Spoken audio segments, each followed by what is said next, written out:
হাদির সর্বশেষ আপডেট। কেমন আছে হাদি? সিঙ্গাপুর থেকে খবর এসেছে, হাদি ইজ ভেরি ফেভারেবল। ফেভারেবল মানেটা হচ্ছে যে সে এখন অনেকটা অনুকূল অবস্থায় আছে। তার কন্ডিশনটা, শারীরিক কন্ডিশনটা এখন অনেকটাই আগের চেয়ে ভালো রয়েছে। এটা আমাদের জন্য, হাদির জন্য অবশ্যই একটা আশার বাণী। অবশ্যই এটা ভালো লাগার একটা খবর যে হাদি এখন একটা অনুকূল পরিস্থিতিতে রয়েছে।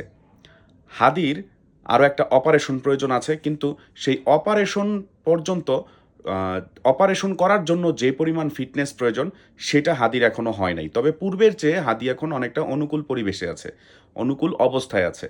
আমরা আল্লাহ তালার কাছে দোয়া করি হাদি সুস্থ হোক, সুস্থ হয়ে দেশে ফিরে আসুক। আমার এমন কোনো প্রত্যাশা নাই আল্লাহ তালার কাছে যে হাদি ফিরবে, আবার বলিষ্ঠ কণ্ঠে নেতৃত্ব দিবে, আবার রাজপথে নেমে রাজনীতির সাথে জড়িত হবে। আমার এরকম কোনো প্রত্যাশা নাই। আমার একটাই প্রত্যাশা, মানুষ হিসেবে, মানুষের জন্য, হাদির জন্য, যে হাদি সুস্থ হয়ে ফিরে আসুক এবং স্বাভাবিক জীবনযাপন করুক, তার মায়ের কাছে ফিরে আসুক, তার স্ত্রী সন্তানের কাছে ফিরে আসুক। তাদের বুকটা যেন খালি না হয়।